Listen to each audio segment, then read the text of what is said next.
Épître de Paul aux Éphésiens, chapitre 5.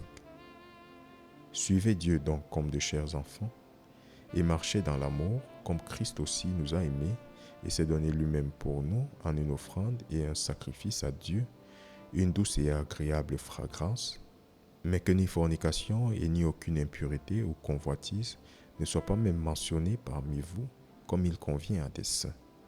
Ni choses immondes, ni paroles insensées, ni plaisanteries, qui ne sont pas convenables, mais plutôt de donner des remerciements.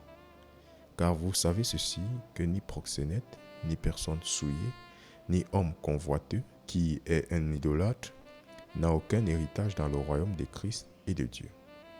Qu'aucun homme ne vous trompe pas de vaines paroles, car à cause de ces choses, le courroux de Dieu vient sur les enfants de la désobéissance.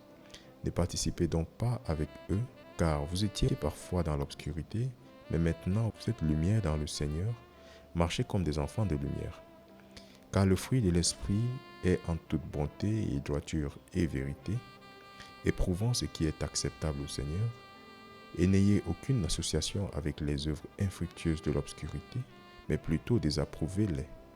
Car c'est même une honte de parler de ces choses qui sont faites parmi eux en secret. Mais toutes choses qui sont désapprouvées sont rendues manifestes par la lumière, car quoi que ce soit qui est rendu manifeste est lumière. C'est pourquoi il dit « Réveille-toi, toi qui dors, et lève-toi d'entre les morts, et Christ te donnera la lumière. » Veillez donc à ce que vous marchiez avec circonspection, non comme des insensés, mais comme des sages, rachetant le temps, parce que les jours sont mauvais. C'est pourquoi ne soyez pas insensés, mais comprenant quelle est la volonté du Seigneur, et ne soyez pas enivrés par le vin dans lequel est l'excès, mais soyez remplis de l'esprit, parlant à vous-même par des psaumes et des hymnes et des cantiques spirituels, chantant et faisant une mélodie en votre cœur au Seigneur, remerciant toujours pour toutes choses Dieu et le Père dans le nom de notre Seigneur Jésus-Christ, vous soumettant l'un l'autre dans la crainte de Dieu.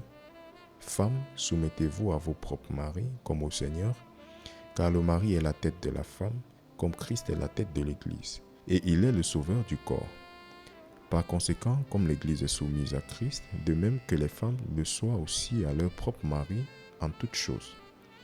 Marie, aimez vos femmes comme Christ a aimé l'Église et s'est donné lui-même pour elle, afin qu'il puisse la sanctifier et l'épurer en la nettoyant d'eau par la parole, afin qu'il puisse la présenter à lui-même, une Église glorieuse ayant ni tache, ni ride, ni rien de semblable, mais qu'elle soit sainte et sans défaut. Ainsi les hommes doivent aimer leur femme comme leur propre corps. Celui qui aime sa femme s'aime lui-même. Car aucun homme n'a encore haï sa propre chair, mais la nourrit et la chérit comme le Seigneur pour l'Église. Car nous sommes membres de son corps, de sa chair et de ses os. Pour ce motif, l'homme quittera son père et sa mère et sera joint à sa femme, et eux deux seront une seule chair. C'est un grand mystère, mais je parle concernant Christ et l'Église. Néanmoins que chacun de vous en particulier aime ainsi sa femme comme lui-même, et que la femme prenne soin de révérer son mari.